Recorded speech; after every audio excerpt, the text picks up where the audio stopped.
So good evening. So today we are present assignment 2 international business law. So we choose topic e-commerce cross-border sale. So for introduction,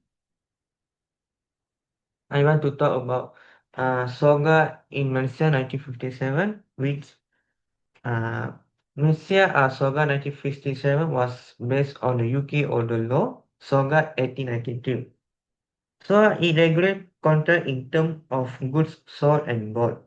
So the goods perform several functions. So I want to talk about the all description and statement by the seller must be accurate and not misleading. So the first is the where the person who buy from the seller, they will sell certain goods to the buyer. So to define the sale of goods accurately, it is contract where goods are sold and bought where the seller transfer property in the goods to the buyer for a consideration called the price. Okay. So in section 16, focusing on quality and fitness of goods, which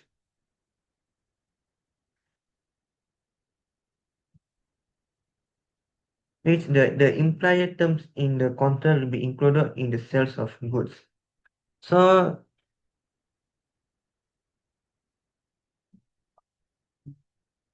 okay. So this has section 16 focus on quality and fitness of goods, which in section 16 is stated there is guarantee of quality goods for a particular purpose to be supplier under a contract of sale. So it means in 16, goods sold in the course of business and the purchaser is unknown the seller. So which they are purchased is implied condition that the goods are supplied for a particular purpose. Okay, so the second one is the third one is goods must suitable for the purpose the buyer told the sale. It means if the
Okay, so for my part, as comparison between both no, which means I want to talk first is Mencius Soga in 1957, which means I take consumer protection and also Malaysia protect buyer rules.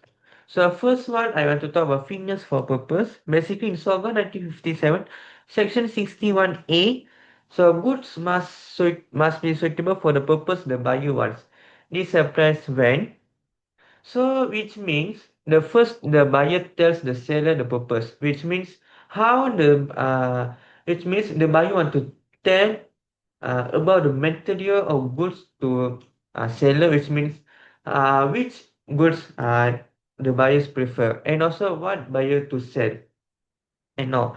And also the buyer also know the seller skills. Of course, if the seller do like normal and just need, so the buyer cannot promote their goods and so on. So must be see the related to the seller skill.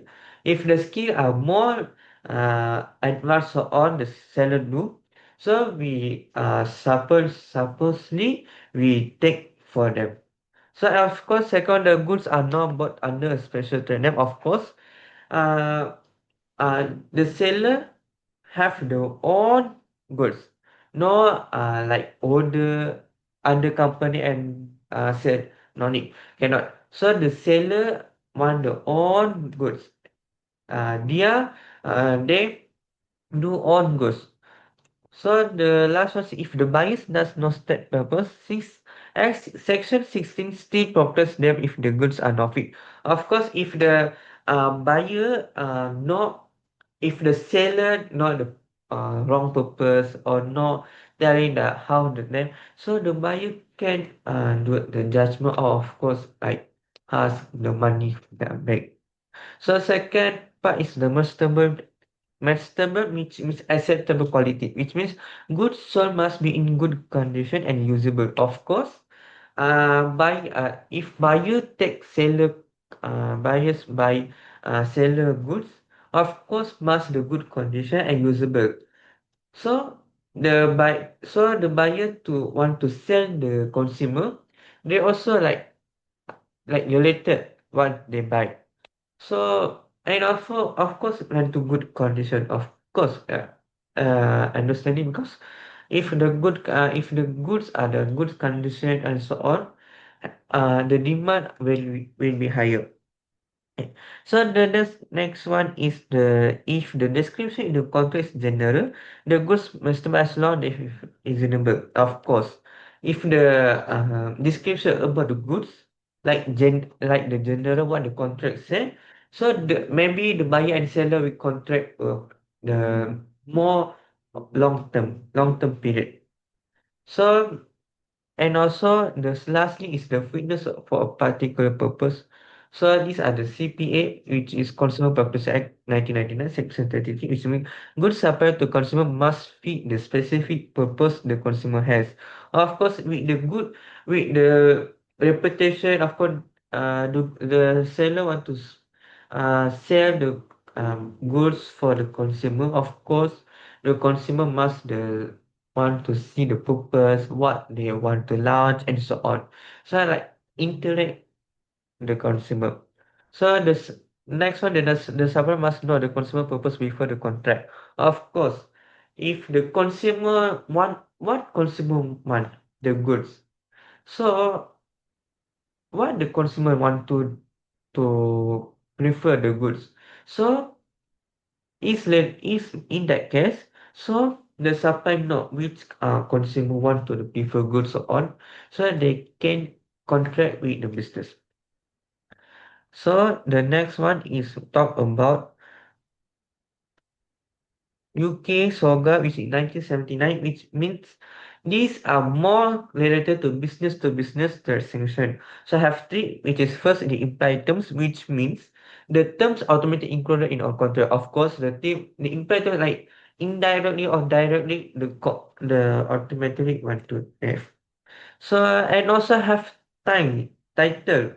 So seller must legally own the goods. Of course, when we buy why we buy the goods to seller from the seller. So the buyer know what the product, how the purpose they do, how many the quantity they start. So no, uh, the third one is the satisfied quality. So needs the of course goods must the quality meet the normal quality, because if the goods related like goods want the normal quality, it mean the high demand mean risk. So lastly, the reviews. Of course, after the certain period, the two both party have a certain period have need to the reviews, like seller to deliver the goods to buyer minimum 10 days if it's okay. But if not 10 days up to 10, 12, 13 days, it means they know uh they know they know like Inca the rules, like they don't know like how to maintain the period, like the above. So if the means the rules, so maybe buyer can judgment. So third one, transfer of risks. Of course, goods are the seller responsibility until ownership by the buyer. Of course, those okay. If the transfer risk means, of course, have the risk. The goods have risks or not. So goods seller must responsibility to goods until ownership pass to the buyer. So, if a financial disaster happen, so the seller to keep it down safely until the buyer come and pick up, and also the buyer us. The one is made change after the board party encounter. Of course, they do the board contract if the buyer say like contract. If the buyer say how the buyer if the buyer say I pay ready and you keep down the goods. So when I ask you stop you send like they do. So, if your goods are sent to another location, the buyer bears risk during transport. So, of course, uh, if happen the natural disaster happen or so on, we need to we need to send the goods other located. So it means no happen and dangerous to goods. So lastly, a breach of contract of and remedies. If the seller fails to perform, so buyer can reject the goods if they are late or faulty.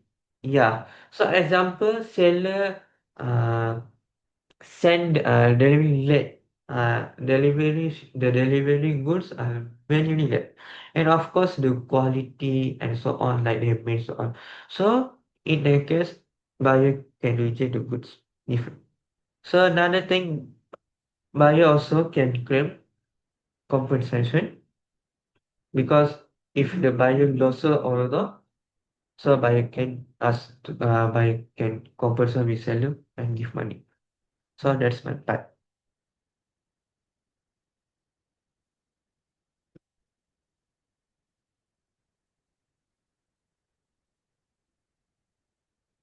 Part, in conclusion, that is a poor communication and unclear responsibilities cause the dispute. For example, like both parties had different aspiration because responsibility were not explained clearly. And then for the second point is lack of proper documentation led to misunderstanding. For example, like there was a not clear written record of the agreement. So like each party assumed like something different. And then for the third is better planning, transparency, and teamwork could have prevent the conflict. So means like example, like if both companies work together from the beginning, and then they have to update like each other, so the problem will not have grown bigger. And then for the last is a clear agreement, and regular communication can prevent a future dispute also. For example, like using signed documents and having a regular discussion will help avoid confusion in future business deals. So that's all only from my part. Yeah, that's all. We are part, Miss. Thank you. Thank you.